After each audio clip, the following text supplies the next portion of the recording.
하나님 말씀 욥기서 36장입니다.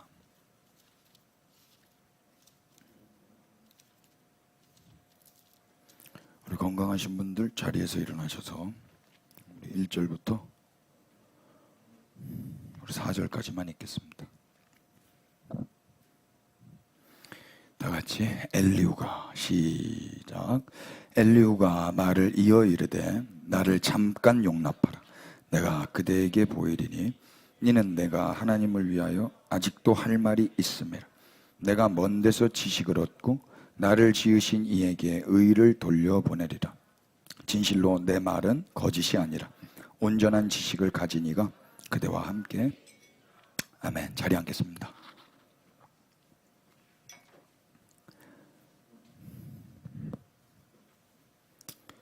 일부 예배 때 결국 다 못했습니다. 그런데 3부 예배 때도 다 할 수 있을지 모르겠는데요. 해보죠. 오늘 새벽에 제가 우리 애 밥을 먹이다가요 또 확인했는데요, 애가 이제 한 8시간 잡니다. 별로 놀라지도 않으시는군요. 이거 엄청난 겁니다. 그래서 자고 일어나면 또 밥을 또 많이 먹거든요. 많이 먹는데 제가 좀 이렇게 조급하면 애가 이렇게 뭐 말도 못하고 손도 제가 이렇게 꽁꽁 묶여놓고 먹이거든요. 이렇게 잠을 이렇게 쫙 이렇게 해야 잘 자요. 이렇게 좀 안정감이 있어서. 그러니까 얘가 할 수 있는 건 고개를 돌리는 거예요. 안 먹고 싶다는 의사 표현, 혀로 내미는 거. 그런데 먹이는 데에만 목적을 두고 먹이면 애가 오버이트를 합니다. 지가 마지막 할 수 있는 최악의 발악인 거예요. 그걸 이제 제가 알았어요. 그래서 안 먹겠다고 좀 의사 표현을 하면 그때 뺍니다. 그리고 뭔가 불편한 게 느껴지면 이렇게 세워서 이렇게 토닥토닥을 해주죠. 그러면 거의 뭐 아저씨처럼 트름을 하세요. 뭐 이렇게 하고 지가 놀래서 또 딱국질을 하세요. 그때 이제 소화가 되는 거예요. 소화가 됐으니까 다시 먹입니다. 시간이 좀 오래 걸려요. 다시 먹여요. 제가 그때 알았잖아요. 오늘 새벽 6시에 또 밥을 먹이고 왔는데 소화가 돼야 또 먹는 거구나. 여러분, 지난주 말씀이 소화가 되셨습니까? 그래야 오늘 이 말씀도 드실 수가 있거든요. 안 그러면 토해버리실 거예요. 튕겨져 나갈 거란 말입니다. 지난주에 우린 뭘 배웠죠? 욥이 배워야 되는 지난주 2가지, 지난주 2가지에서 총 4가지 배웠어요. 고난 중에 순종 배우는 거, 하나님은 어떤 상황 가운데 선하시다는 거, 하나님은 사람의 영향을 받지 않는다는 거, 기도는 나의 어떠함을 얻어내기 위해서 부르짖는 게 아니라 하나님을 찾는 거라는 거, 그리고 내가 부르짖는다고 반드시 하나님이 나에게 응답해 주셔야만 하는 거는 아니라는 거. 이걸 욥이 배웠고 또 우리도 배운 거예요. 그래서 요한복음 3장을 통해서 우리는 우리가 구원받은 자라는 거, 우리가 어떤 기여나 관여나 공헌한 게 아무것도 없이 우리는 구원을 받은 거예요. 마치 하늘에 떠 있는 구름처럼, 지금 바깥에 나가면 불고 있는 그 바람처럼, 내가 하늘의 구름을 만들어낸 적도 없고 구름을 움직이는 데 기여한 적도 없고 이 바람을 불게 하는 데 전혀 기여한 게 없지만 여전히 그 바람이 불고 있는 것처럼 성령으로 난 사람도 그런 겁니다. 우리 애는 지가 태어난지도 모를 거예요. 그런 자각도 없어요. 그렇지만 여전히 이 아이는 살아있는 태어난 제 아들이거든요. 그렇기 때문에 그 은혜를 받은 자는 이제 어떻게 살아요? 고난이 와도 하나님을 부리면서 사는 거나 하나님 앞에 원망하면서 사는 게 아니고 그 하나님을 고난 가운데서도 예배하면서 산다. 그래서 우리는 하늘을 봐야 된다. 지난주에 이런 말씀 드렸는데 잘 소화가 되셨는지 모르겠어요. 소화가 돼야 오늘 또 말씀을 들으실 수 있거든요. 오늘 36장을 보시면은요, 먼저 구조적으로 1절부터 4절까지는 엘리후가 자기의 입장, 자기 말의 권위의 근거에 대해서 이야기를 하고요, 5절부터 16절까지는 하나님의 위대하고 크심을 이야기하고 17절부터 26절까지는 그렇기 때문에 그 크신 하나님을 기억하면서 높여드리면서 찬양해야 된다, 이런 구조예요. 먼저 첫 번째 단락 1절부터 4절까지 엘리후의 말을 통해서 권위가 어디서 오는지 좀 확인해 보죠. 한번 1절 2절을 보실래요? 엘리후가 말을 이어 이르되 나를 잠깐 용납하라. 내가 그대에게 보이리니 이는 내가 하나님을 위하여 아직도 할 말이 있다. 또 말을 이어가겠다 이야기예요. 그는 자기를 위해서 말을 하는 게 아니라 하나님을 위해서 말을 한다고 그래요. 그래서 담대한 거예요. 나이가 어려도. 여러분, 사람들을 이렇게 상대하다 보면은요, 내 앞에 있는 그 사람에게 내가 아무것도 바라는 게 없잖아요. 그러면 용감해질 수 있더라고요. 바라는 게 있으면은 비굴해져요. 바라는 게 있으면은 조금 담대함을 잃어요. 아무것도 바라는 게 없잖아요. 용감합니다. 담대합니다. 엘리후는 아무것도 바라는 게 없어요. 자기를 위해서 하는 게 아니거든요. 하나님을 위해서 말하기 때문에 담대하게 거침없이 또 이야기를 하는 거예요. 그렇기 때문에 권위 있게 또 말을 이어간다 이야기예요. 두 번째 엘리후의 말의 권위는 어디에 있어요? 3절 보실래요? 내가 어디서 지식을 얻어요? 먼 데서. 이거 뭐 미국 가서 유학했다는 소리 아닙니다. 가장 먼 데가 어디예요? 하나님이십니다. 가장 인간에게서 멀리 계신 분이 하나님이거든요. 근데 거기서 배운 거라는 거예요.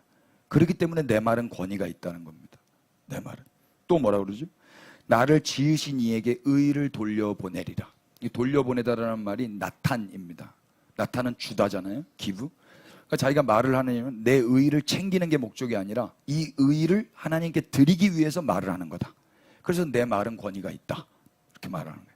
그래서 4절을 이렇게 끝맺죠. 다 같이 진실로 시작. 진실로 내 말은 거짓이 아니라 온전한 지식을 가진 이가 그대와 함께 있느니라. 나는 거짓말 말하는 거 아니다. 나는 온전한 자다. 내가 그래서 네 옆에 왔다. 하나님으로부터 온 말을 전하기 위해서. 그러니까 너는 들어야 한다. 현재 엘리후의 말에는 권위가 있죠. 그리고 아주 당돌하게 계속 말을 이어가요. 그런 권위자가 욥 곁에서 이런 충고, 이런 조언을 하고 있는 건 여러분 저주예요, 복이에요? 여러분들 한참 어린 사람이 여러분들에게 따박따박 바른 말을 한다고 생각해 보세요. 그게 저주예요, 복이에요? 이 사람은 지금 몸도 온전치 않아요. 상황도 온전치 않아요. 그런데 따박따박 하는 말이 다 맞아. 저주입니까? 복입니까? 비록 듣기는 불편하다 할지라도 이렇게 말해줄 수 있는 권위자가 있다면 저주라고 말할 수는 없어요. 복이에요. 왜 그래요? 그럼 권위자가 있다라는 거는요, 자기 통제력이 생긴다라는 말이에요. 권위자가 없잖아요. 통제력을 상실해버려요. 이 시대는요, 지금 왜 자기 통제력을 상실하고 묻지마 살인 이런 게 우발적인 사건이 왜 많이 일어나요? 권위자가 없는 거예요. 리더가 없는 거예요. 과거 우리 한국 사회는요, 집 나가면 다 권위자들이야. 이 아저씨한테도 꼴밥 맞고 저 아저씨한테도 꼴밥 맞고. 그러니까 애들이 다 예의 바를 수밖에 없어요. 그런 거 분위기 여러분 다 사셨죠? 그런 동네에서. 이 아줌마한테서도 뭐 인사하고 저 아줌마한테도 뭐 반찬하면은 이 아줌마한테 갖다 드려야 되고 저 아줌마 갖다 드려요. 또 그러면 기다려봐라. 이것 좀 엄마 갖다 드려라. 저만 그런 동네 살았어요? 옛날에 다 이렇게 살았단 말입니다. 아파트 문 다 열어놓고 거기 킥보드 타고 지나가면서 인사하고 거기 남의 집 이렇게 쳐다보고 있고 그럼 아줌마가 들어오라고 그러고 그러면 또 우리 엄마는 들어가지 말라고 그러고 그래서 죄송하다고 이야기하면서 거기 가서 또 이제 커피 한 잔 마시고 뭐 이랬단 말입니다. 요즘에 그런 거 볼 수 있어요? 없어요. 애들이 사람들하고 잘 사이좋게 대인관계 잘 하려면 어떻게 해야 되는 줄 아세요? 엄마 아빠가 매일 이웃들과 어떻게 사귀는지를 보여주라는 거예요. 근데 요즘에 이웃들과 엄마 아빠가 사귀는 걸 언제 봐요? 볼 시간이 어디 있어요? 그러니까 대인관계 자체가 어려운 시대가 됐다고요. 근데 교회를 보세요. 교회는 애들이 있으면 아, 어른들은 저렇게 하는 거구나. 이걸 가까이에서 보거든요. 그대로 애들도 할 거라고요. 근데 교회 공동체에도 애들도 없고 어른도 없고 이러니까 사회생활 뭐 그냥 다 비즈니스적으로만 관계하는 거예요. 권위자도 없고 자기 통제력도 없고. 그러면 어떻게 되냐? 하기 싫은 일은 안 해버려요. 아니에요. 하기 싫은 일도 해야 하는 거예요. 인생은 하기 싫은 일이 더 많아요. 하기 힘든 일이 더 많고. 근데 그거 하는 거거든요. 그거 하면서 자기 통제력을 배우고, 아, 세상에는 하기 싫은 일도 해야 되는 게 있구나. 어릴 적부터 이걸 배우고 자란 애들은 어떻게 되겠어요? 스스로 자기를 제어할 수 있는 힘이 생기죠. 남의 말에 대해서 경청할 수 있고 인정할 수 있는 힘이 생기는 거예요. 그런 경우가 없다면, 경험이 없다면요, 어릴 적부터 권위자가 없이 자란 아이는 커서 어떻게 되겠어요? 선생님 말이나 남들의 말을 인정하려 들까요? 어릴 적부터 한 번도 그런 걸 배워본 적이 없는데, 엄마 아빠한테도 그렇게, 엄마 아빠가 권위가 없어요. 엄마 아빠가. 세상에는 하기 싫은 일도 있고 이해하기 어려운 일도 많아요. 그래도 해야 하는 일이고 힘들어도 해야 하는 거예요. 만약에 권위자가 없이 자라났다면 늘 회피하고 부정하고 거절하면서 살아갈 거예요. 그렇게 되면 어떻게 되겠어요? 무슨 경험, 무슨 성취, 무슨 발전, 무슨 향상이 있겠어요? 권위자가 있어서 듣기 싫은 말도 해줄 수 있다는 건 그래서 은혜이고 복인 겁니다. 권위자, 곧 하나님을 위해서 말하고 그분에게서 받은 말을 하고 하나님의 의를 위해서 말하고 참된 말을 온전히 해줄 수 있는 그런 진실한 자가 곁에 있다는 거, 그건 그것만으로 은혜인 거예요. 여러분 주변에 전문가 한 사람만 있어도 든든하지 않습니까? 자동차에 대해서, 핸드폰에 대해서, 건강에 대해서, 법률에 대해서, 기타에 대해서, 전문가 한 사람만 있어도 그 사람 말이 듣기 싫어도 그 사람이 권위자거든요. 그럼 거기에 가서 우리는 귀를 기울여야 되는 거 아니에요? 바라기는요, 우리의 지금의 삶이 결국에는 누군가에게 이런 조언, 이런 어떤 권위 있는 뒤로 물러나지 않으면서 끝까지 해줄 수 있는 그런 참된 이야기를 해줄 수 있는데 우리의 학업, 우리의 직업, 우리의 모든 커리어들이 사용되어지기를 축복합니다. 그래서 오늘 열심히 한 분야에서 전문성을 기르는 거 아니겠어요?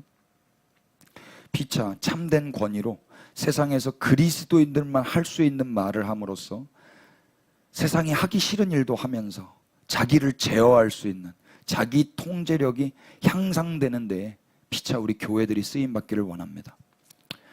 혹시 이분을 아실지 모르겠어요. 사진 한번 띄워주실래요?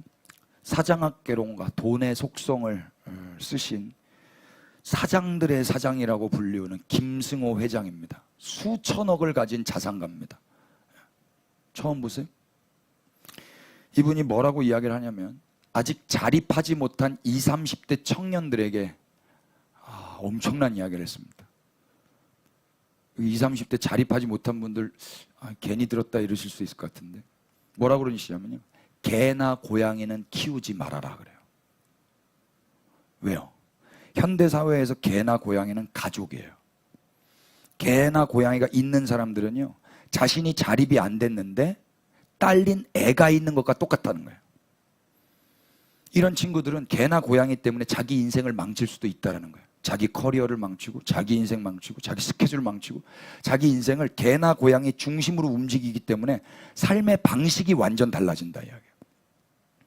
독립을 이루기에 딸린 식구가 있는 사람들과 똑같은 거예요. 그래서 개는 함부로 키워서는 안 된다는 거예요.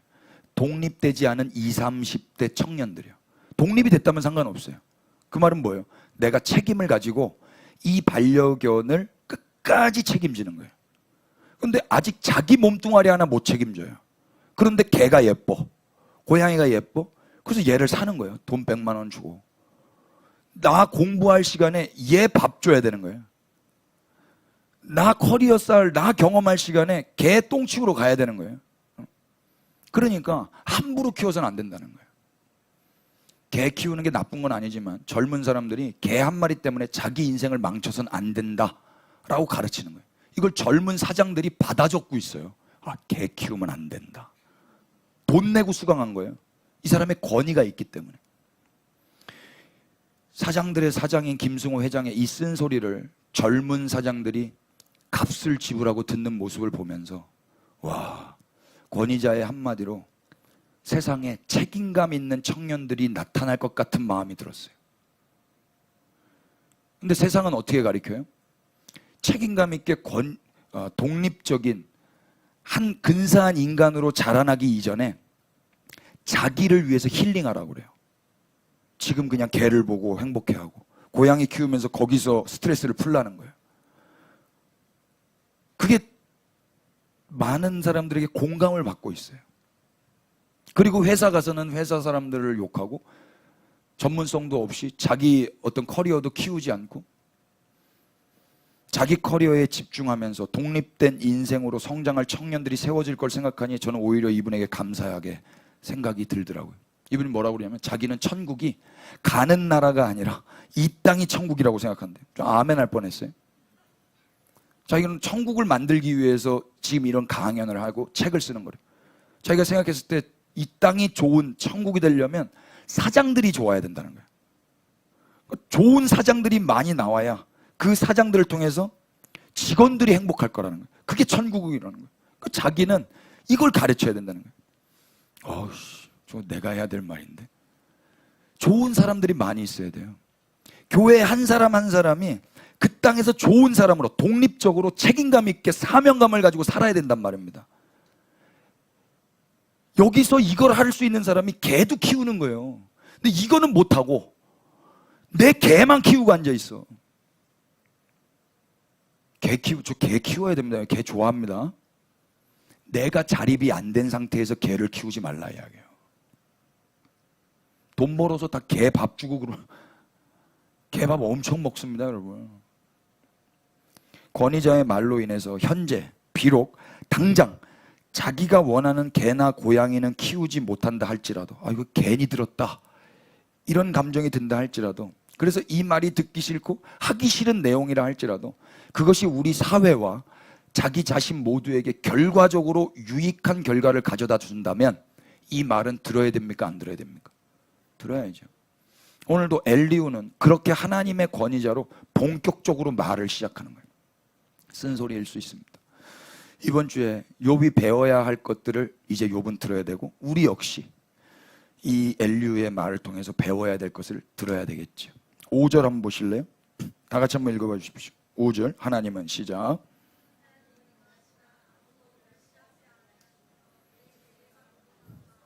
그는 어떻게 말을 시작하냐면 하나님이 능하시다라고 이야기하세요. 능하시다. 이 말이 히브리 말로 카비르인데요. 크기에 있어서는 광대한 거고 힘의 경우에서는 강력한 거고 시간에 있어서는 노련한 거고 수에 있어서는 많은 거예요. 그래서 강력한, 많은, 강한, 용감한, 노련한 이것이 카비르예요. 이게 누구를 향해서 말하고 있는 거예요? 하나님이 그렇다는 거예요. 우리 하나님이 그런 분이시다. 그러면서 15절까지 무슨 이야기를 합니까?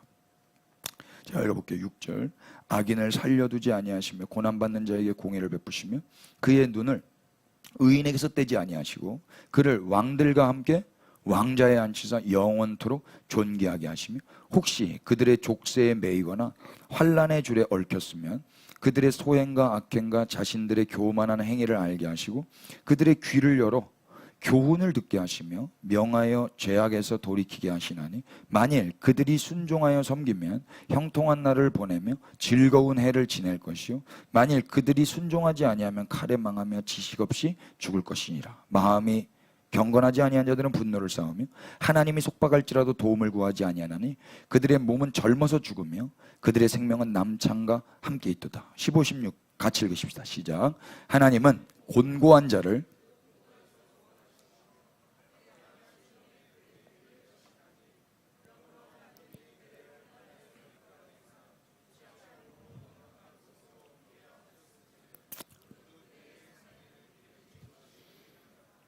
엘리후는요 하나님의 크심을 이야기해요. 그 크신 하나님이 고난받는 자에게 공의를 베푸신다는 거예요. 비록 현재는 그렇게 느껴지지 않는다 할지라도 하나님은 반드시 그렇게 하시는 분이다 라는 걸 가르치고 있어요. 그의 눈을 의인에게서 떼지 아니하시고 그를 왕들과 함께 왕자에 앉히시고 영원토록 존귀하게 하실 거라는 거예요. 지금은 그런 가능성이 전혀 안 보이는데 하나님이 카비드, 크시기 때문에 이렇게 하시겠다는 거죠. 혹 그래서 고난 때문에 악행을 저지른다 할지라도 하나님은 그들의 교만을 알게 하시고 결국에는 귀를 열어 교훈을 듣게 하시고 죄악에게서 돌이켜서 온전한 길로 인도하신다. 이걸 지금 엘리후가 욥에게 지금 말을 하고 있는 거예요.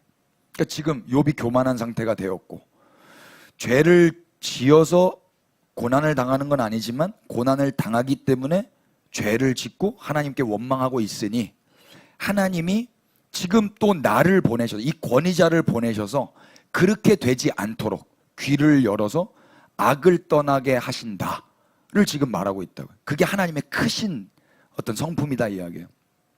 경건하지 않은 인간들은 고난의 때에 뭘 쌓는다 그러죠? 13절에 분노를 쌓아요. 이게 지금 욥 들으라고 하는 소리입니다. 또 하나님께 도움을 구하지 않아요. 그리고 순종하지 않아요. 그런데 하나님은 어떤 분이세요? 15절 곤고한 자를 그 곤고에서 구원하시고 학대당할 쯤에 귀를 또 여셔서 환난에서 이끌어내셔서 좁지 않고 넉넉한 곳으로 옮겨주시는 분이라는 거예요. 이게 중요해요. 하나님은 곤고한 자를 곤고함에서 구원하시는 분이세요. 이 말이 뭡니까? 하나님은 곤고한 자를 구원하는 수단으로 사용할 수 있는 분이세요. 처음에는 무슨 말인지 몰라도 계속 들으시면 돼요. 곤고한 자를 구원하는 수단으로 사용하시는 분이 하나님이라는 거예요. 이 말은 고난과 고통을 통해서 겸손의 자리로 인도해 주시는 분이라는 뜻이에요. 곤고할 때 그들의 귀를 여시고 겸손케 하시기 때문에 그런 거예요. 곤고라고 번역한 히브리 말이 아니인데요. 가난한, 고통스러운, 비참한, 약한, 비천한, 안 좋은 거는 다 들어갔다고 보시면 돼요. 이게 곤고예요. 곤고. 아니. 여러분 우리 인간들에게 진짜 곤고함이 뭐예요? 진짜 아니가 뭐냐고. 가난한 겁니까? 좀 아픈 거예요? 비참해지는 거예요? 약해지는 거예요? 비천해지는 거예요? 이게 곤고입니까? 인간에게 진정한 곤고는 그런 게 아니에요. 진짜 곤고가 뭐예요? 이 크신 하나님을 모르는 거예요. 근데 하나님은 어떤 분이에요? 이 곤고, 인간이 지금 자기가 생각했을 때 이 곤고를 통해서 진짜 곤고를 해결해 줄 수 있는 분이라고. 크신 하나님을 모르는 거, 그래서 그 하나님 앞에서 교만한 거, 이게 가장 큰 곤고거든요. 그런데 하나님은 곤고함을 통해서 귀를 열어주시고 겸손하게 하세요. 그래서 그 하나님께로 다시 돌아오게 하세요. 그래서 하나님은 곤고한 자를 구원하는 수단으로 사용할 수 있는 분이라는 거예요. 교만한 자는 권위자의 말을 듣지 않아요. 자기 마음대로 살아요. 그래서 곤고가 계속 있는 거예요. 겸손해져야 되니까. 욥이 지난 시간에 이어서 5번째로 배워야 할 것이 바로 이겁니다. 하나님은 우리의 곤고보다 크신 분이라는 거. 근데 곤고함이 딱 오면 하나님이 안 보이는 거죠. 내 곤고함만 해결해 달라고 외치는 거예요. 그리고 안 해결해 주면 그 하나님 멱살을 잡는 겁니다. 욥에게 욥, 하나님은 그런 분이야. 하나님 엄청 크신 분이야. 너의 곤고를 통해서 진짜 너의 곤고함에서부터 구원하실 수 있는 유일한 분이야. 이걸 배워야 된다고요. 하나님은 우리의 곤고를 통해서 진짜 우리의 곤고에서 건져주시는 분. 그래서 겸손하게 하시고 길을 열어주시는 분. 16절 보세요. 그러므로 하나님이 그대를 환난에서 이끌어내서 좁지 않고 넉넉한 곳으로 옮기려 하셨은즉 무릇 그대의 상에는 기름진 것이 놓이리라. 예. 현재 자기가 느끼는 곤고, 이를테면 욥에게 있어서는 가난해진 거, 가족들 다 죽어버린 거, 내 몸 아픈 거, 비참해진 거, 연약해진 거, 비천해진 거, 이런 게 곤고죠. 그런데 이 곤고에서의 해방 정도가 아니라 더 크고 넉넉한 곳, 거기가 어디예요? 하나님의 얼굴을 바라볼 수 있는 곳입니다. 하나님의 음성이 들려질 수 있는 곳, 그곳으로 하나님을 옮기신다는 거예요. 그래서 우리는 이걸 먼저 알아야 돼요. 우리의 고난, 우리의 곤고, 우리의 가난보다 하나님이 얼마나 크신 분인지를 말입니다.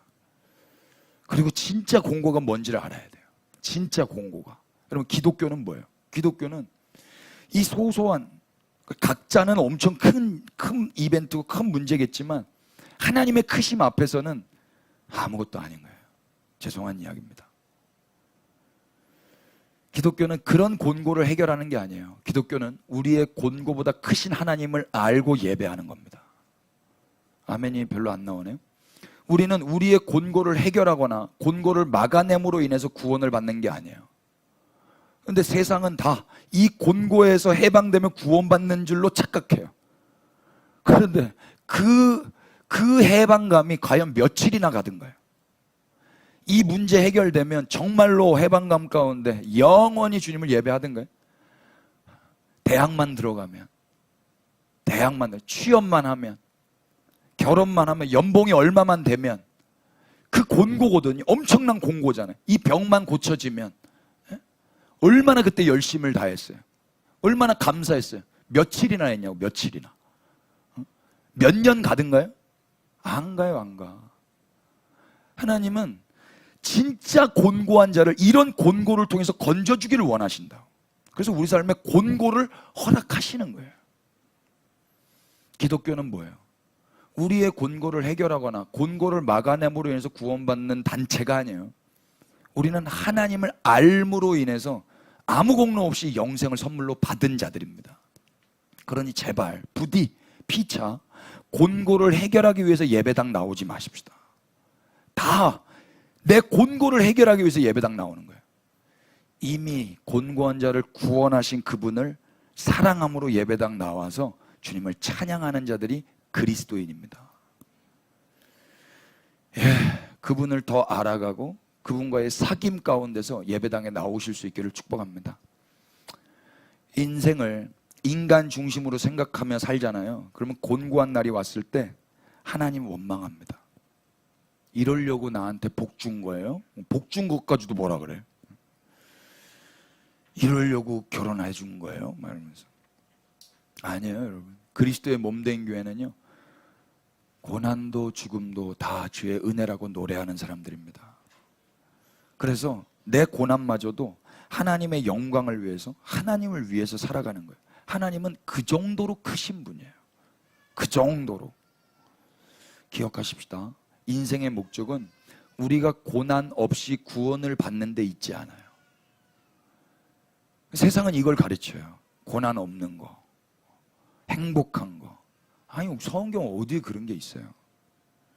인생의 목적은요, 가장 크신 하나님이 영광을 받으시는 거예요. 그래서 우리 인생이 존재하는 거란 말입니다. 세상에서 성공하려는 사람들도 개 키우지 말라는 그 김승호 회장의 말에 경청하며 순종하더라고요. 당장에는 사랑스럽고 귀여운 개와 고양이를 포기해야 하지만 그들은 김승호 회장을 알아요. 이 사람 말이라면 들을만 하지. 그래서 그 말을 신뢰하고 내가 하려고 했던 일도 안 한다고요. 그래서 그들은 자신의 개를 키우고 싶은 곤고한 형편을 잠시 내려놔요. 현재 중요한 건 개를 키우는 게 아니라는 걸 아는 거죠. 중요한 건 뭐예요? 인생을 독립적으로 사는 거예요. 먼저 자립이 돼야 된다고요. 그리스도인들에게도 곤고를 해결하는 게 능사가 아니에요. 먼저는 뭐예요? 하나님을 아는 거예요. 그분이 얼마나 카비드, 크신 분인지. 이것이 더 중요하다는 것을, 그래서 우리는 이 권위자를 통해서 배워야 되는 겁니다. 엘리후가 지금 그 역할을 해주고 있는 거예요. 욥, 넌 이걸 배워야 돼. 이렇게. 여러분, 구원의 목적이 뭐예요? 하나님이 우리를 왜 구원하셨어요? 자기 중심으로 사는 사람은요, 구원의 목적이 구원인 줄 알아요. 나 왜 구원받았지? 구원받기 위해서 구원받은 줄 안다고. 자기를 사랑하는 사람은 하나님이 날 사랑해서 구원받았다까지 가긴 하지만 엄밀하게 말해서 구원의 목적이 거기에 있진 않아요. 하나님 왜 우리를 구원하셨어요? 하나님 당신의 영광을 위해서요. 하나님 왜 이스라엘을 포기하지 못해요? 이스라엘 사랑하신 것도 있지만 하나님 당신의 이름을 위해서요. 당신의 영광을 위해서. 그러니까 우리의 구원, 우리의 회복, 우리의 거듭남, 이 모든 게 다 우리 중심으로 생각하는 게 아니라고요. 하나님의 영광인 거예요. 하나님의 영광. 이게 권위자의 말인 거예요. 로마서 11장을 보실래요? 아니, 구원의 목적이 하나님의 영광이었단 말이야? 혹시 이런 분 계세요? 이걸 처음 듣는 분은 이제 당황스러우실 텐데 33절 로마서 11장은 이제 구원의 어떤 그 하나님의 그 어떤 대서사가 마무리되면서 33절에 이렇게 정리하는 내용입니다. 깊도다 하나님의 지혜와 지식의 풍성하며 그의 판단은 헤아리지 못할 것이며 그의 길은 찾지 못할 것이로다. 누가 주의 마음을 알았느냐? 누가 그의 모사가 되었느냐? 누가 주께 먼저 드려서 갚으심을 받겠느냐? 36절 시작.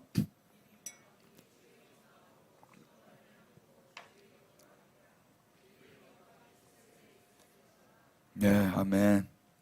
만물이 주에게서 나온다고 그러죠. 그러면 그 만물 안에 구원의 동기도 있을 겁니다. 구원의 목적도 있을 거예요. 구원의 방법도 있을 거예요. 그게 다 인간 측에서 나오는 게 아니라 누구에게서 나오는 거예요? 주에게서 나오는 거예요. 주에게서. 모든 것이 다 구원의 동기도, 구원의 목적도, 구원의 능력도 다 그분에게서 나오는 거예요. 우리를 위해 구원하신 게 아니라 그분에게서 나온 구원의 동기가 우리를 구원하셨고, 그래서 그분만이 영광을 받으셔야 되는 거라 이야기예요. 이걸 모르면 하나님이 날 구원하셨다라는 거에 기뻐할 수는 있는데 곤고한 날이 오면 하나님 멱살을 잡는 거예요. 그 곤고함 앞에서도 우리의 목적이 그분의 영광을 위하는 걸 다 잊어버리고, 아니요, 우리는 하나님의 영광을 위해서 존재하는 겁니다. 고난도 죽음도. 아멘 합시다. 이게 중요한 거예요. 내가 곤고해서 구출되고 구원되는 게 중요한 게 아니고 그분이 영광을 받는 게 더 중요하단 말입니다. 이걸 지금 권위자 엘리후가 말을 하고 있는 거예요. 계시록으로 가보실래요? 4장. 하나님은 왜 영광을 받으셔야 되는지에 대해서 좀 더 명확하게 확인하게 돼요. 요한계시록 4장 10절. 24장로들이 시작.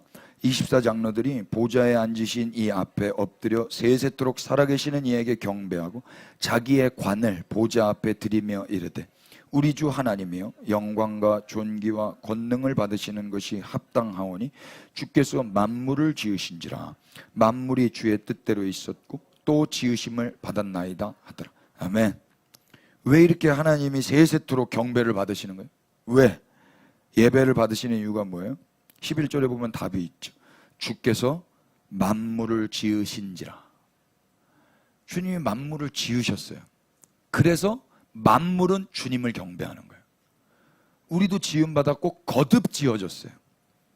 그러니까 우리는 내 곤고가 왔을 때 주님께 뭐 부르짖고 떼쓰고 원망하는 게 아니라 우리는 주님을 경배하면서 그 시간을 보내야 된다고요. 이게 존재 목적이란 말입니다. 이 권위자의 말인 거예요. 하나님이 영광을 받으셔야 하는 이유는 만물을 지으셨고 만물을 구원하셨어요. 고난이 온다 할지라도 창조주 하나님은 여전히 영광받기에 합당하십니다. 아멘이죠? 예수님 보세요. 예수님의 삶의 곤고, 그 십자가 얼마나 비천해지시고 가난해지셨어요? 얼마나 아프셨어요? 그런데 예수님은 결국 하나님의 영광을 위해서 십자가를 지시는 거예요. 예수님은 그 일을 하기 위해서 이 땅에 오셨단 말입니다. 나 중심이 아닌 하나님 중심으로 신앙생활하는 것이 그래서 중요한 거예요. 요한복음 17장을 통해서 확인해 보실래요? 4절. 아버지께서 시작.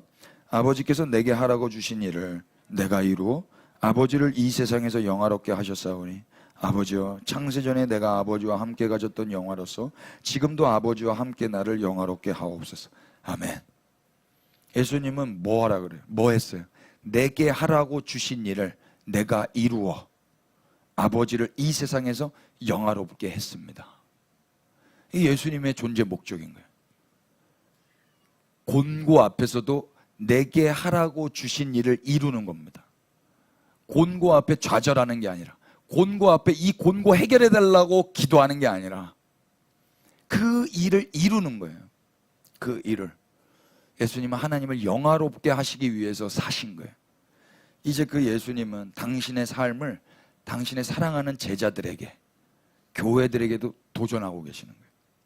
9장으로 넘어가 보십시다. 요한복음 9장. 9장 전체는요, 그 유명한 실로암에 가서 눈이 열린 사건에 기록되어 있어요. 1절, 예수께서 길을 가실 때 날 때부터 맹인된 사람을 보신지라. 여러분, 나면서부터 맹인된 사람의 곤고가 뭡니까? 눈이 안 보이는 거예요? 앞이 안 보이는 거. 예. 저는 앞이 보여서 참 말씀드리기 좀 죄송합니다만, 진짜 이 사람의 곤고는 앞이 안 보이는 게 아닌 거예요. 이 사람의 곤고는 뭐예요? 1절 다시 한번 보세요. 예수께서 길을 가실 때 날 때부터 맹인된 사람을 보신지라. 지금 예수님은 이 사람을 봐요. 근데 이 사람은 예수님을 봐요, 못 봐요? 못 보는 거예요. 예수님을 못 보는 거, 그리고 예수님을 모르는 거, 그 크신 하나님을 모르는 거, 이게 가장 큰 곤고란 말이에요. 그냥 눈이 안 보이는 이 곤고도 우리가 세상 살면서 얼마나 불편한 일이고 얼마나 비천한 일이고 괴로운 일입니까? 그런데 기독교 신앙은 그냥 눈 떴다, 병 고쳐졌다, 이런 거 하는 데가 아니라고요. 진짜 곤고가 뭐예요? 예수님이 왔는데도 못 보는 거예요. 예수님이 누군지를 모르는 거예요. 그게 가장 큰 곤고라고요. 근데 하나님은 어떤 분이라고요? 곤고한 자를 구원하는 데 수단으로 사용하실 수 있는 분이라고요. 그러니까 질문하잖아요, 제자들이. 2절에 랍비여, 이 사람이 맹인으로 난 것이 누구의 죄로 인함이니까? 자기니까? 부모니까? 예수님 뭐라고 그래요? 3절 다 같이 시작. 예수께서 대답하시되 이 사람이나 그 부모의 죄로 인한 것이 아니라 그에게서 하나님이 하시는 일을 나타내고자 하심이라. 아멘. 이 사람에게서 진짜 곤고는 뭐냐면 그리스도를 모르는 거예요. 하나님이 행하신 일이 뭔지를 모르는 거예요. 그래서 어떻게 돼요? 하나님께 영광을 못 돌리죠. 곤고에 함몰되어 있으니까. 이 사람의 존재 목적은 뭐예요? 하나님께 영광이어야 돼요. 근데 이 사람이 하나님께 영광을 돌리는데 세월을 보내면서 살았을까요? 아니요, 생존을 위해 살았겠죠. 이 곤고한 자기를 어떻게든 하루하루 연명하면서 살았겠죠.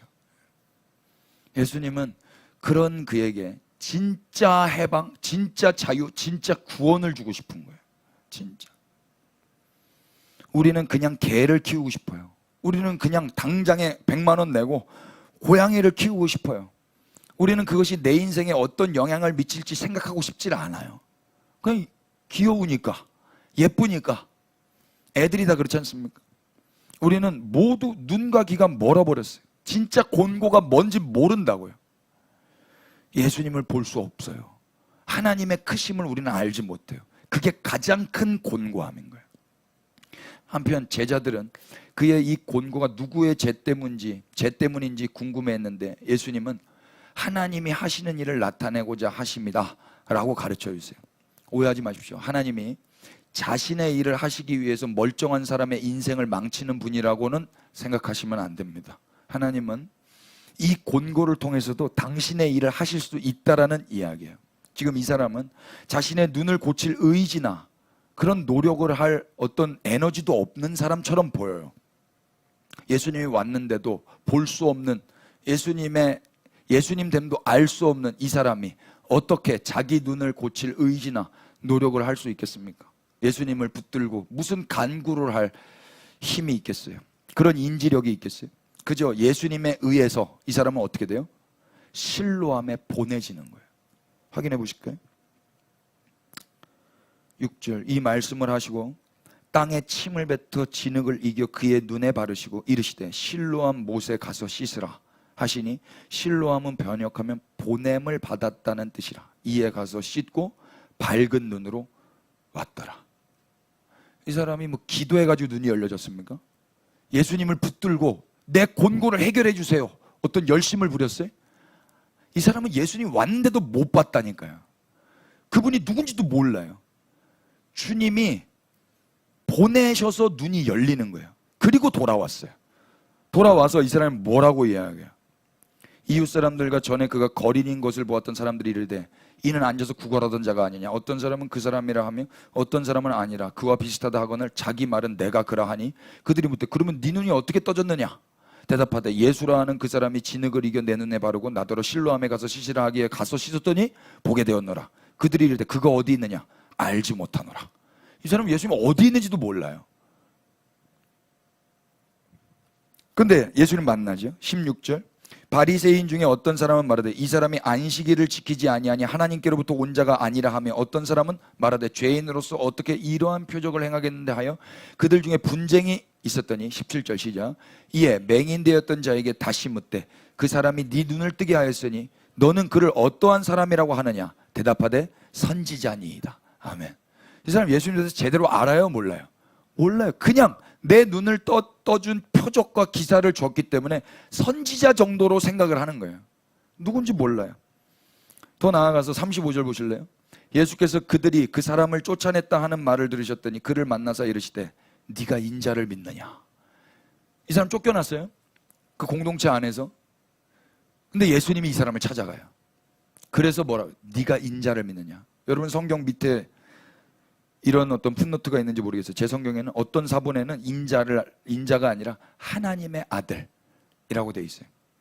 그러니까 네가 하나님의 아들로 나를 믿느냐, 네가 하나님의 아들을 믿느냐, 인자를 믿느냐 그랬다고요. 그랬더니 이 사람 뭐라고 그럽니까? 36절 대답하되 주여 그가 누구십니까? 모르는 거예요. 예수님이 하나님의 아들인 걸 모른다고, 메시아라는 걸 모른다고요. 그런데 지금 곤고는 해결됐잖아요. 곤고만 해결되면 돼요. 예수님이 하나님의 아들이라는 걸 믿어야 진짜 곤고에서 해방을, 구원을 받는 건데 예수님이 해주죠. 37절 예수께서 이르시되 네가 그를 보았거니와 지금 너와 말하는 자가 그니라. 38절 시작 이르되 주여 내가 믿나이다 하고 절하는지라. 이 사람 이제 예배가 회복이 되는 거예요. 눈이 뜬 걸로 끝나는 게 아니라고요. 이 사람은 예수님을 하나님의 아들로 인자로 믿고 그분 앞에 엎드려 경배한다고. 이제 이 사람은 나가서 예수님을 뭐라고 말하겠어요? 선지자라고 말할까요? 하나님의 아들이라고 말하겠죠. 거기까지 가는 거라고요. 거기까지. 하나님은요, 곤고한 자를 곤고에서 구원하시는 분이세요. 곤고를 통해서 곤고한 자를 구원하시는 분을 안다면 자신의 맹인됨 역시 이제는 원망의 이유가 아니라 감사의 이유가 될 것입니다. 이 사람 같은 경우에 그러지 않겠어요? 자기의 눈멀미 얼마나 곤고함입니까? 그런데 이 눈멀미라는 곤고함에서, 곤고함을 통해서 진짜 곤고함, 하나님을 모르고 예수님이 누군지 모르는 것에서 이제 알게 됐잖아요. 그러니까 이 눈멈 자체도 원망이 아니라 감사가 됐을 거란 말입니다. 여러분 우리 삶에도 곤고한 날이 올까요? 안 올까요? 하루에도 몇 번씩 오죠. 그러나 그 시간에 진짜 내 인생의 곤고함이 뭔지를 안다면 오히려 그 곤고가 하나님이 하시는 일을 나타내는 수단이 될 것입니다. 그러니 곤고를 너무 괴로워하며 좌절하며 낙심하며 원망하지 않을 수 있게 되기를 축복합니다. 교회만 이런 말을 할 수 있는 거예요. 교회만. 그냥 뭐 적당히 위로하고 그 곤고만 해결해주는 어떤 그런 솔루션, 그건 세상 하라고 그래요. 세상은 다 이 정도는 할 수 있잖아요. 근데 교회는요, 그거 곤고 아니란다. 진짜 곤고는 하나님이 보여지지 않는 거란다. 하나님의 말씀이 안 들리는 게 가장 큰 곤고란다. 여러분 이걸 배워야 됐어요. 우리도 배워야 되죠. 우리의 곤고는 뭡니까? 가난함입니까? 고통당하는 거예요? 비참한 거예요? 약해 빠진 거예요? 비천해지는 거예요? 내 뜻대로 일이 안 풀리는 거예요? 과거 그것 때문에 원망하고 괴로워했다면, 또 과거에는 그걸 해결해달라고 몸부림치며 기도했다면 이제는 하나님을 몰랐던 자신 때문에 괴로워해야 할 것입니다. 그리스도인들이 애통하는 포인트인 거예요. 아, 이건 내가 괴로워할 거 아니었는데 참 민망하다. 하나님 앞에 하나님을 볼 수 있도록 더욱 그 시간에 성경을 열어 보는 거고요. 하나님을 알 수 있도록 더욱 그분 앞으로 나아가서 그분과 사귐의 시간을 갖는 겁니다. 내 곤고를 해결하기 위해서 부르짖는 게 아니라 그분을 뵈려고 가는 거예요. 그분을 뵈려고. 요한복음 11장도 보실래요? 1부 예배 때는 이렇게 마무리를 했는데 분위기가 아주 은혜롭게 잘 맞춰졌는데 3부는 아직까지 분위기가 이렇게 잡히진 않은 것 같습니다. 그래서 11장 또 보십시다. 11장은 사람이 죽습니다. 엄청난 곤고입니다. 사람이 죽은 것보다 더 큰 곤고는 없습니다. 예수님이 사랑하시는 나사로가 죽죠. 사랑하는 자가 병들어 죽게 된 이 사건, 병들어 죽게 된 것보다 더 큰 공고가 어디 있을까요? 1절부터 보십시다. 어떤 병자가 있으니 이는 마리아와 그 자매 마르다의 마을 베다니에 사는 나사로라. 이 마리아는 향유를 주께 붓고 머리털로 주의 발을 닦던 자요, 병든 나사로는 그의 오라버니더라. 다 같이 3절 시작. 이에 그 누이들이 예수께 사람을 보내어 이르되 주여 보시옵소서, 사랑하시는 자가 병들었나이다. 4절. 예수께서 들으시고 이르시되 이 병은 죽을 병이 아니라 하나님의 영광을 위하며 하나님의 아들이 이로 말미암아 영광을 받게 하려 함이라 하시더라. 아멘. 여기도 비슷한 패턴이에요. 예수님은 뭘 가르쳐주고 싶으신 거예요? 예수님은 죽은 자를 살리실 수 있는 분이라는 거, 이거 하나님만 하시는 거예요. 창조와 부활, 창조해내는 거, 만물을 지으시는 거, 그리고 다 소망 없이 무너진 죽음 가운데서 다시 부활시켜 버리시는 거, 이거 하나님만 하시는 거예요. 이걸 우리가 선물로 받은 거잖아요. 그래서 그분께 영광을 돌리는 거거든요. 지금 예수님은 이 이제 병들어 이제 며칠 안 남게 된 이 곤고한 자에게, 이 곤고한 자를 여기서만 해결해 주는 게 아니라 진짜 곤고한 데에서부터 구원해 주시기 위해서, 그래서 하나님이 영광을 받게 하시기 위해서 이 이야기를 지금 하고 계신다고요. 로마서 4장 17절 보실래? 여기 북마크 해놓고.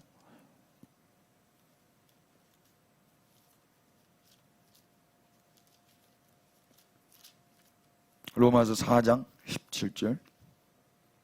기록된 바, 시작.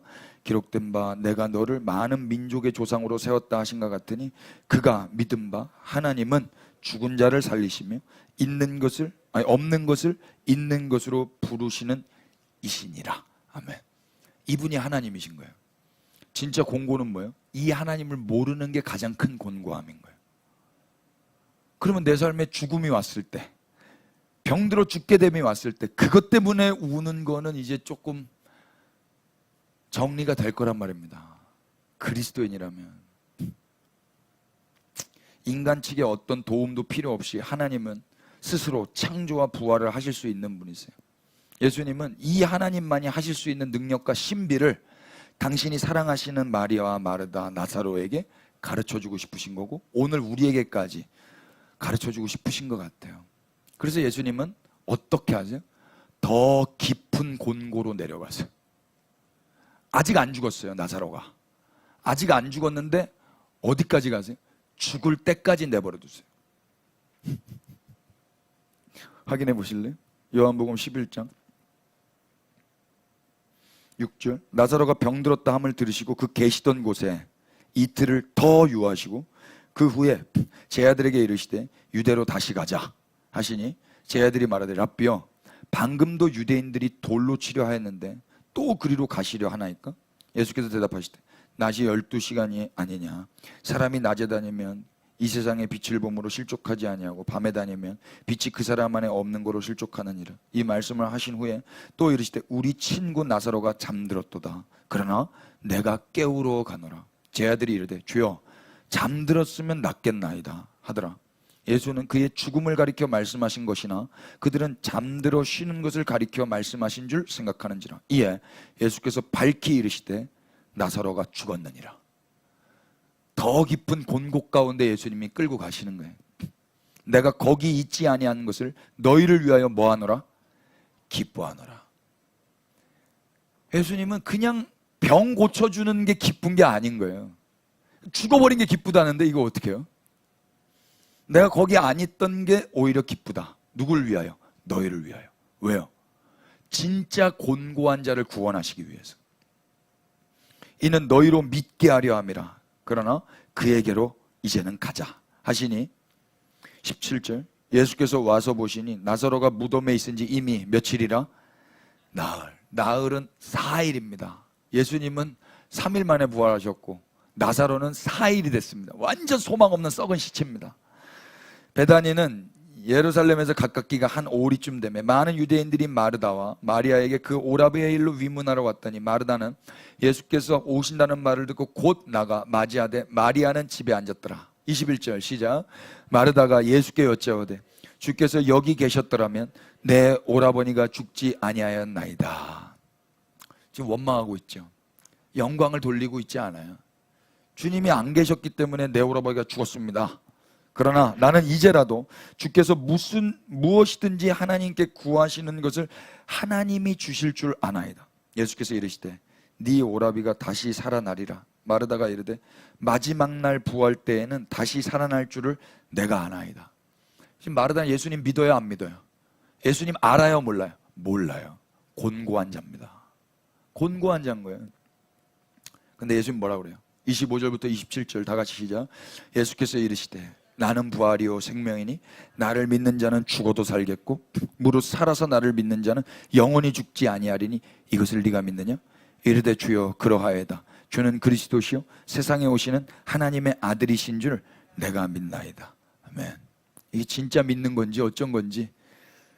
28절 이 말을 하고 돌아가서 가만히 그 자매 마리아를 불러 말하되 선생님이 오셔서 너를 부르신다 하니 마리아가 이 말을 듣고 급히 일어나 예수께 나가매 예수는 아직 마을로 들어오지 아니하시고 마르다가 맞이했던 곳에 그대로 계시니라.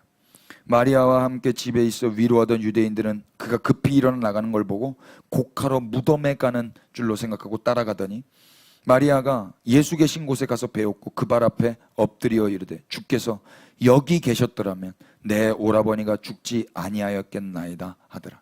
사람들은 다 똑같은 거예요. 뭐가 곤곤지 모르고 예수님께 똑같이 언니랑 같은 이야기 하지. 예수께서 그가 우는 것과 또 함께 온 유대인들이 우는 것을 보시고 심령에 비통히 여기시고 불쌍히 여기사 이르시되 그를 어디 뒀느냐? 이르되 주여 와서 보옵소서 하니 35절 시작. 예수께서 여기서 예수님이 우세요. 사람들도 울었죠. 유대인도 울고 누나들도 울고 동생들인가? 근데 예수님도 우세요. 헬라말을 보니까요 사람들이 울다라고 표현한 헬라말은 클라이오예요. 클라이오 뜻이 뭐냐면 한탄하면서 큰 소리로 울부짖는 거예요. 막 이렇게. 근데 예수님은요 눈물을 흘리시더라 그러죠. 이거 다크리오예요. 조용히 눈물이 흘러내리는 거예요. 한탄의 눈물이 아닌 거예요. 한탄의 눈물이.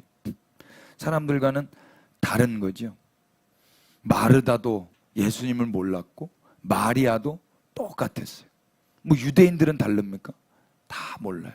예수님을 모르는 자는 자기가 왜 울어야 하는지도 모르고 한탄하면서 울어요. 곤고한 자를 곤고해서 구원하시는 예수님을 모르면 여전히 인생들은 곤고함 때문에 운단 말입니다.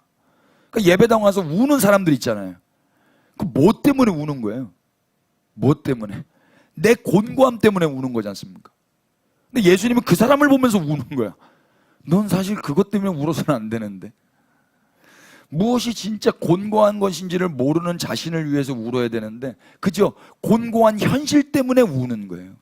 내 비참한 현실, 내 병들은 현실, 내 죽어버린 이 현실. 여러분, 우리 그리스도의 몸된 교회는 우리의 기도가 이런 식으로 되지 않기를 축복합니다. 예. 자기 연민과 신세 한탄 같은 넋두리 말이에요. 제가 이렇게 집회에 이렇게 가다 보면은요 말씀은 안 듣고 기도 시간만 기다리시는 분들이 있어요. 우려고 이미 준비돼 있어요. 울 준비가 다 돼 계셔. 이때 아니면 언제 우냐 이거예요. 그래서 스트레스를 해소하는 것 같아. 그럴 때는 기도를 중단하는 게 나아요. 전 그래서 기도를 중단시킵니다. 정신을 차리고 다시 말씀을 들어야 되는 거예요. 진짜 뭘 위해서 울어야 되는지 속지 말아야 돼요. 사람들의 울음은 클라이오, 큰 소리로 한탄하며 부르짖는 거예요. 그러나 예수님의 울음은 다크리오, 조용히 눈물을 흘리셨어요. 예수님은 자신이 어떤 곤고한 형편에 놓인지를 모르는 그들 앞에서 그냥 흐느끼시는 거예요. 그리고 진짜 곤고한 자들을 진정한 곤고에서부터 구원해 내시는 거예요. 어떻게 구원하시죠? 예수님이 죽은 나사로를 그냥 불러내세요. 확인해 보십시다.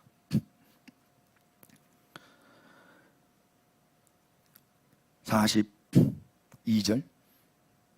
아버지여 내 말을 들으신 것을 감사하나이다. 항상 내 말을 들으신 줄을 내가 알았나이다. 그러나 이 말씀을 하옵는 것은 둘러선 무리를 위함이니 곧 아버지께서 나를 보내신 것을 그들로 믿게 하려 함이니이다. 이 말씀을 하시고 큰 소리로 나사로야 나오라 부르시니 44절 시작. 죽은 자가 수족을 베고 배로 동인 채로 나오는데 그 얼굴은 수건에 쌓였더라. 예수께서 이르시되 풀어놓아 다니게 하라 하시니라. 아멘. 사람이 살아난 게 중요한 게 아니에요. 이게 큰 이벤트가 아니라고요. 뭐가 더 중요한 거예요? 예수님을 믿는 거예요. 그분을 하나님의 아들로 하나님이 보내셨다라는 그 하나님의 크신 역사를 아는 거. 알면 어떻게 돼요? 하나님께 영광을 돌려요. 내 곤고가 해결됐다라는 기쁨에 도취되는 정도가 아니라 하나님을 예배하는 기쁨 가운데 살아간다고요. 거기까지 주님이 부르시는 거예요. 거기까지. 마리아와 마르다 그리고 유대인들에게는 예수님을 믿게 하고 하나님의 영광을 보여주시기 위해서 예수님이 지금 역사하고 계시죠. 예수님은 곤고한 자를 곤고에서 구원하시기 위해서 더 깊은 곤고 가운데로 끌고 가셨어요. 죽을 때까지 이틀 동안 더 머무신 다음에 죽여버리신다고요. 그래서 예수님이 누구신지를 가르치시고 예수님을 믿게 하시고 하나님께 영광을 돌리게 하시는 거예요. 근데 우리 종교인들은 이 예수님을 알고 싶지 않아요. 그냥 내 곤고만 해결해 달라는 거야. 어떻게든 예수님 잡아와가지고 만약에 이틀 동안 거기 계시면 예수님 차에 태워서도 올 수 있어. 예수님 여기 계시면 안 됩니다. 여기로 오셔야 됩니다. 이게 하늘에 계신 그분의 보좌를 흔드는 기도회 아닙니까? 보좌를 왜 흔드냐고. 거기 계신 분 거기 계시도록 해야지. 욕심쟁이들. 여러분 오늘 우리의 가장 큰 곤고가 뭐예요? 가난이에요? 병든 거예요? 미래에 대한 두려움이에요? 죽음이에요? 내 뜻대로 이 인생의 문제가 안 풀리는 거예요? 그게 곤고입니까? 기독교가 그런 거 해결하는 거예요? 아니에요. 예수님을 모르는 게 가장 큰 곤고예요. 하나님의 크심을 모르는 게 가장 큰 곤고라고. 욥은 이걸 배워야 됐던 거예요. 곤고한 때 피차 더욱 하나님을 알 수 있게 되기를 축복합니다. 그분의 크심을 알고 뵐 수 있기를 바라는 거예요. 에베소서 3장으로 가보세요. 18절. 그래서 바울도 이렇게 기도하죠. 능히 모든 성도와 함께 지식에 넘치는 그리스도의 사랑을 알고 그 너비와 길이와 높이와 깊이가 어떠함을 깨달아 하나님의 모든 충만하신 것으로 너희에게 충만하게 하시기를 구하노라. 우리 가운데 역사하시는 능력대로 우리가 구하거나 생각하는 모든 것에 더 넘치도록 능히 하실 이에게 교회 안에서와 그리스도 예수 안에서 영광이 대대로 영원 무궁하기를 원하노라. 아멘. 우리는 이 말씀도 다 나를 위해서 사용해버려요. 나는 그냥 이 대학 가려고 기도했는데 하나님이 더 좋은 대학 보내주셨네. 내가 알지도 못하는 걸 주님이 주셨네. 뭐 이 정도로 생각한다고. 그런 사람이 하나님께 영광을 영원 무궁토록 돌리든가요? 나는 이 회사 취직하려고 그랬는데 하나님이 저 회사 취직시켜 주셨네. 내가 더 알지도 못하는 뭐 그런 것도 있죠. 근데 그렇게 하나님을 아는 게 곤고한 자라고요. 이해되세요? 아들아 딸아 나는 너를 그 정도로 만들어 놓지 않았다. 나를 알자. 나와 사귀자. 내 나라를 함께 꿈꾸자. 그래서 내 영을 너에게 준다. 얼마나 큰 걸 받은 거예요 우리가.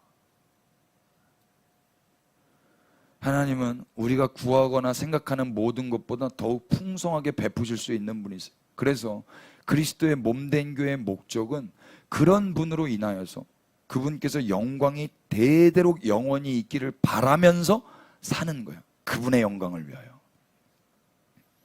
그럼 이제 우리가 어떻게 살아야 되는가 답이 나왔죠. 욥기서 36장 16절부터 이제 엘리후가 이렇게 계속해서 권위 있게 말을 이어갑니다.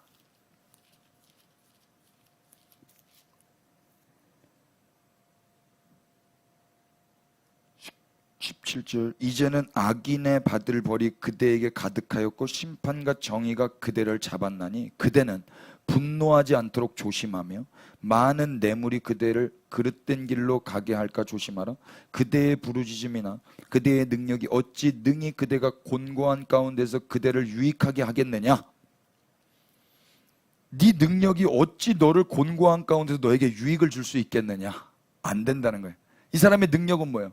지금 비판하고 비난하고 원망하는 거예요. 그걸로는 안 된다는 거예요. 그대는 그러니 밤을 사모하지 말라. 인생들이 밤에 그들이 있는 곳에서 끌려가리라. 삼가 악으로 치우치지 말라. 그대가 환난보다 이것을 택하였느니라. 하나님은 그의 권능으로 높이 계시나니 누가 그같이 교훈을 베풀겠느냐. 누가 그를 위하여 그의 길을 정하였느냐. 누가 말하기를 주께서 불의를 행하셨나이다 할 수 있느냐. 그대는 하나님께서 하신 일을 기억하고 높이라. 잊지 말지니라. 인생이 그의 일을 찬송하였느니라. 그의 일을 모든 사람이 우러러 보나니 먼 데서도 보느니라. 26절 시작. 하나님은 높으시니 우리가 그를 알 수 없고 그의 횟수를 헤아릴 수 없느니라. 아멘. 그 어떤 욥의 부르짖음이 그 자신에게 유익을 갖다 줄 수 있겠어요? 욥은 밤을 사모하지 않아야 돼요. 하나님은 크시고 높으신 분이에요. 욥은 하나님이 하신 일을 기억해야 돼요. 그리고 그분을 노래하는 데에 시간을 써야 된다 이야기예요. 누가복음 4장으로 가보실래요? 오늘 우리 다음 세대들에게 선포했던 말씀인데 하나님의 하신 일이 뭐예요? 38절, 예수께서 일어나 회당에서 나가사 시몬의 집에 들어가시니 시몬의 장모가 중한 열병을 앓고 있는지라. 사람들이 그를 위하여 예수께 구하니. 39절 다 같이 시작. 예수께서 가까이 있어서 열병을 꾸짖으신데 병이 떠나고 여자가 곧 일어나 그들에게 수종드니라. 아멘. 예수님이 일어나셔서 어디서 나가셨다 그러죠? 회당에서 나가셨어요. 그 전에 회당에 무슨 일이 있었냐면 귀신 들린 자를 예수님이 내쫓아줬어요. 그래서 사람들이 야 이거 예수님 대단하다 박수와 어떤 칭찬이 자자했거든요. 그런데 예수님이 그 자리에서 일어나셔서 나가시는 거예요. 그리고 시몬의 장모가 웰컴한 것도 아니에요. 나를 좀 고쳐주세요라고 한 것도 아니에요. 그냥 예수님이 시몬의 장모 집에 그냥 들어가시는 거예요. 들어가셔서 예수님이 어떻게 해요? 예수님이 가까이 가서 열병을 꾸짖으시고 병을 내쫓아주세요. 병을 내쫓아주신 걸로 끝나는 게 아니에요. 어떤 결과가 일어납니까? 39절 후반절 보세요. 여자가, 다 같이 시작. 여자가 곧 일어나. 이 수종이라는 건 예배한 거예요. 이 여자의 가장 큰 곤고는 뭐예요? 주를 예배하는 거예요.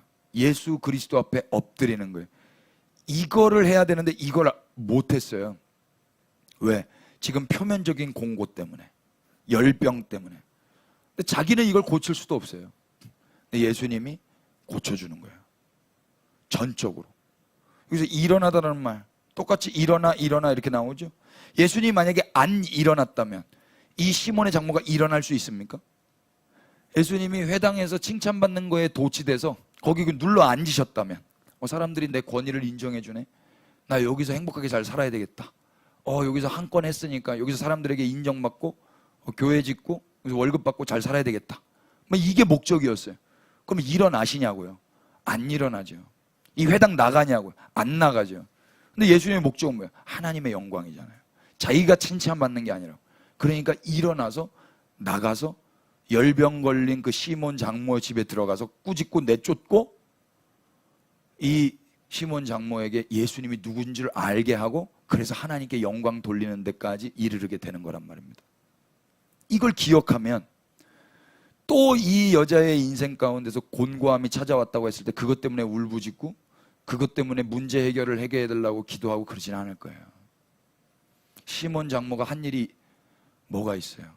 자기의 병을 고치는 데 있어서 아무것도 한 일이 없어요. 또 보세요. 40절 해질 무렵에 사람들이 온갖 병자를 데리고 나오매 예수께서 일일이 그 위에 뭘 얹었대요? 손을 얹었어요. 묵상을 하면 할수록 더러워요. 온갖 병자들이 뭐 위생 상태, 뭐 청결 상태 깨끗하겠습니까? 근데 예수님 하나씩 하나씩 다 일일이 손을 얹어줘요. 일일이. 그 중에 누구도 있었어요. 41절. 여러 사람에게서 귀신들이 나가며, 귀신 들린 사람들이 있었던 거예요. 귀신 들린 사람이 예뻐 보였겠습니까? 상냥했겠어요? 더럽습니다. 귀신 들린 사람은. 그런데도 예수님이 일일이 손을 얹어준 거죠. 여기 온갖 병자들이 자기가 구원받는 데 있어서, 자기가 치유되는 데 있어서 한 일이 있어요, 없어요? 아무것도 없어요. 다 예수님이 하십니다. 귀신 들린 자가 내 귀신 내쫓게 하기 위해서 뭐 예수 보혈, 예수 이름 외쳤습니까? 떠나가라 떠나가라 이거 했냔 말이에요. 아무것도 한 거 없어요. 예수님이 손을 얹었어요. 더러운 귀신 들린 자에게 예수님이 터치하자 귀신 들린 자에게서 이게 나간다고요. 기억해 보십시오. 아까 그 눈먼 맹인이 자기 눈을 뜨는 데 있어서 한 일이 있어요, 없어요? 없죠. 나사로가 죽은 내 몸뚱아리 살려내는 데 있어서 한 일이 있어요? 마리아와 마르다가 오라버니 살아내게 하는 데 있어서 한 일이 있어요? 아무것도 없다고. 다 예수님 혼자 전적인 은혜라고 하는 거예요. 예수님의 낮아지심, 예수님의 더러워지심, 예수님의 비천해지심, 예수님이 곤고해지심, 그걸 통해서 진짜 곤고한 자들이 예수님을 믿게 되는 거라고요. 이 기독교예요. 근데 그 자들이 그 예수님께 다시 달려와서 내 문제 해결해 달라고 좀비처럼 기도하면 되겠어요? 그게 기독교냐고. 에베소서 4장으로 가보실래요?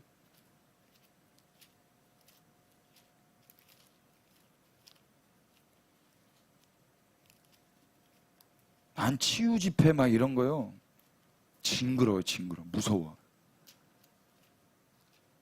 하나님이 지금도 치유하시는 분이라고 저는 부정하지는 않습니다. 하나님은 뭐든지 하실 수 있죠. 근데 하나님을 그런 분으로만 세팅을 해놓고 믿고 달려가기 시작하잖아요.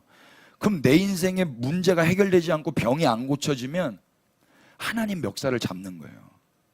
원망하는 거예요. 아니요. 우리 하나님은 찬양과 경배만 받으셔야 됩니다. 에베소서 4장 1절에 뭐라고 그래요? 그러므로 주 안에서 갇힌 내가, 갇혀 있어요. 곤고합니다. 그런데 뭐예요? 너희에게 권한다는 거예요. 갇힌 자가 어떻게 권해요? 이 갇힌 거 이거 사실 아무것도 아니야를 말하고 있는 거예요. 이거 곤고해 보이지? 이거 곤고한 거 아니야. 주님 모르는 게 곤고한 거야. 권해요. 뭐라고?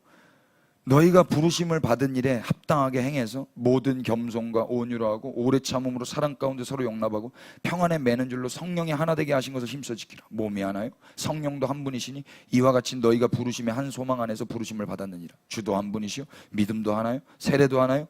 하나님도 한 분이시니 곧 만유의 아버지시라. 만유 위에 계시고 만유를 통일하시고 만유 가운데 계시도다. 아멘. 이분이 우리를 사랑하시기 위해서 십자가를 지셨다고요. 이분이 하나님의 영광을 위해서 우리를 구원하셨다고요. 그래서 7절 우리 각 사람에게 그리스도의 선물의 분량대로 은혜를 주셨나니 그러므로 이르기를 다 같이 그가 시작 그가 위로 올라가실 때에 사로잡혔던 자들을 사로잡으시고 사람들에게 선물을 주셨다 하였다. 올라가셨다 하였은즉 땅 아래 낮은 곳으로 내리셨던 것이 아니면 무엇이냐? 내리셨던 그가 곧 모든 하늘 위에 오르신 자니 이는 만물을 충만하게 하려 하십니다. 아멘. 예수님이 어떤 선물을 주셨다고? 은혜를. 올라가실 때 이 곤고한 사로잡혔던 자들을 다 사로잡으시고 사람들에게는 뭘 주는 거예요? 선물을 주는 거예요. 믿음이라는 선물을. 눈을 열어주는 거예요. 하나님을 보게 해주시고 예수님이 누군지 알게 해주시고 그래서 하나님께 영광을 돌릴 수 있게끔 다 선물을 줬다고.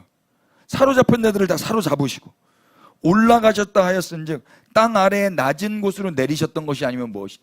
그러니까 예수님 왜 곤고해진 거예요? 왜 땅 아래까지 내려와서 지옥까지 내려가셨냐고.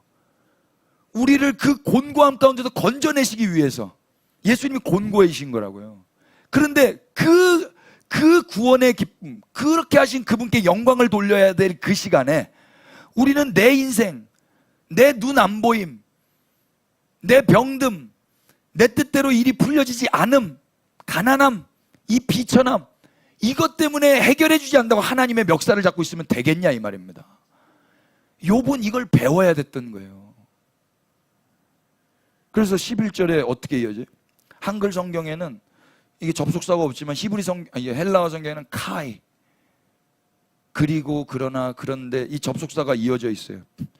그러니까 지금 예수님이 이렇게 한 이야기 다음에 지금 이 현실적인 이야기가 연결되는 거죠. 연속성 가운데서 11절. 그가 어떤 사람은 사도로, 어떤 사람은 선지자로, 어떤 사람은 복음 전하는 자로, 어떤 사람은 목사와 교사로 삼았다는 거예요. 아, 예수님이 그렇게 한 걸로 끝나는 게 아니라, 그래서 예수님이 교회의 어떤 사람들을 사도, 선지자, 복음 전하는 자, 목사, 교사로 삼았다라는 거예요. 그러니까 이 사람들이 이제 어떻게 살아야 된다는 거예요. 곤고한 가운데로 내려가면서 살아가는 거예요. 그래서 뭐 하라고? 사람들에게 선물을 주라고. 예수님이 하셨던 것처럼. 그래서 뭐라는 거예요? 12절 다 같이 시작. 이는 성도를 온전하게 하여 봉사의 일을 하게 하며 그리스도의 몸을 세우려 하십니다. 아멘. 몸이 언제 세워져요? 곤고함으로 내려가야 세워지는 거예요. 예수님이 올라가실 때 사로잡힌 때를 사로잡으시고 사람들에게 선물을 주셨고, 또 땅 아래 낮은 곳으로 내려가셨기 때문에 선물을 받은 거거든요. 그래서 똑같이 사람들을 그렇게 세우는 거야. 사도, 선지자, 복음 전하는 자, 목사, 교사, 교회를 세웠다고. 그래서 그분의 몸을 세우고자 하신다고. 이 목적 우리는 기억해야 될 것입니다. 근데 내 인생에 공고가 오면 이 목적은 다 잃어버리는 거예요. 그냥 내 문제만 해결해 달라는 거예요. 아니에요. 그분의 곤고한 십자가를 통해 낮은 곳으로 내려가셔서 몸을 세우신 것처럼 이제 그리스도의 몸된 교회도 자신의 곤고를 해결하기 위해서 사는 것이 아니라 이제는 부르심에 합당한 삶을 사는 겁니다. 오늘 새벽에 또 6시에 우리 의연이가, 제가 오늘 하루 종일 있으니까 얘가 목욕을 못해요. 우리 아내가 손이 아프니까. 또 손이 안 아파도 목욕을 못해요. 애가 이제 거의 6학년처럼 커버려가지고 머리통이 우리 다현이만 합니다. 다현이가 애를 이렇게 데리고 다니는데 애가 무서운지 손만 오그라드는 게 발도 이렇게 오그라들어 있어. 손도 이러고 있고 발도. 근데 얘가 할 수 있는 건 이거밖에 없어요. 얘는 무서우니까 이거밖에 할 게 없다고. 이거. 제가 말해줬어요. 무서워? 무섭니? 제가 말해봤어요. 근데 대답도 없어요. 이러고만 있는 거예요. 그런데 얘는 전혀 안 무서운 상황 가운데 있는 거거든요. 그런데도 무서운 거야. 지금 우리가 이러고 있어요. 무섭니? 무서워? 너 지금 곤고함이? 곤고하니? 내가 지금 너와 함께하고 있는데 이게 곤고니? 이 곤고를 통해서 나는 곤고한 자를 구원하실 수 있는 자란다를 가르쳐주고 싶으신 거예요. 오늘 새벽에 그래서 어저께도 보니까 우리 아내가, 제가 이제 말씀 준비하고 토요일은 정말 분주하거든요. 그래서 아기를 못 씻기고 제가 저녁에 와서 씻긴다고 했는데 그새를 못 참고 그냥 약식으로 씻겼더라고. 약식으로 씻기면 냄새가 날까요, 안 날까요? 냄새가 나요. 냄새 강력하게 나더라고, 애들은. 그래서 제가 얘를 씻겨야 되는데 주무시고 계셔가지고 얘가 일어날 때까지 깨어서 말씀 다시 보고 그러고 있었어요. 새벽 5시가 넘어서 깨어나셨어요. 제가 자다가 일어나면 제가 이거 다시 정신 차리고 이거 로딩 되는데 시간이 오래 걸리니까 깨어있는 상태에서 씻기는 게 얘한테 좋겠다 싶어서 안 잤거든요. 근데 다시 넘어서 일어났는데 제가 말하면서 제가 은혜를 받았는데 이 아이의 깨끗함의 비결은 이 아이에게 있지 않더라고요. 이 아이의 깨끗함의 비결은 아버지의 돌봄에 있었어요. 제가 오늘 우리 2부 예배 때도 애들한테 물어봤거든요. 온유가 깨끗한 이유는 온유 너 때문이야? 엄마 아빠 때문이야? 엄마 아빠 때문이라 하더라고요. 그럼 우리가 성도로서 깨끗한 거는요, 우리의 어떠함 때문이 아니라요, 하나님이 우리를 돌보셨기 때문이에요. 이걸 알잖아요.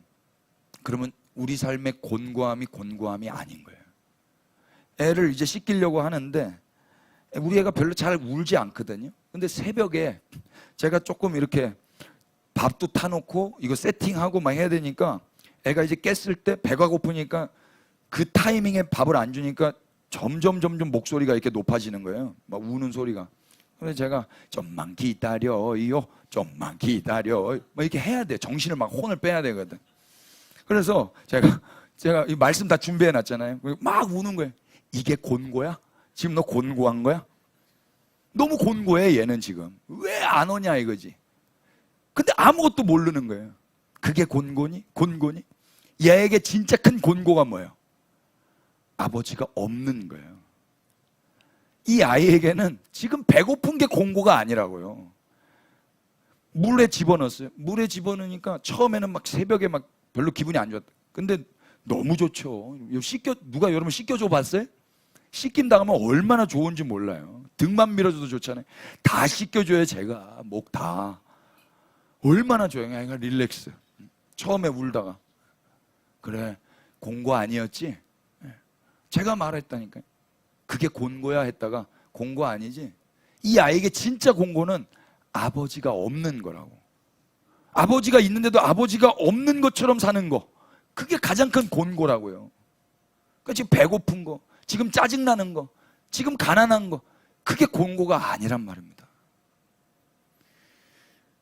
복음은 뭐예요? 아버지가 계신다라는 거예요. 얘는 몰라도 아버지가 얘를 알고 있어요. 그걸 복음이라고 그래요. 우리는 몰라서 울어제껴도 그분은 다 알고 웃고 계시다고요. 그게 곤고니? 진짜 곤고에서 구원해 주신 하나님이 우리 아버지가 되셔서 보고 계신다고요. 그게 복음이에요. 그분이 우리를 알고 계시고 우리를 지금도 지켜보고 계세요. 그리고 우리를 돌보시고 계세요. 공고를 통해서라도 돌보시는 아버지. 그러니 이제 우리는 눈물을 그쳐야 될 것입니다. 이 주님이 살아계심을 안다면 이제는 그 크신 주님을 내 아버지라고 목 놓아 외치기도 시간이 부족한 거예요. 히브리서 7장으로 가십시다.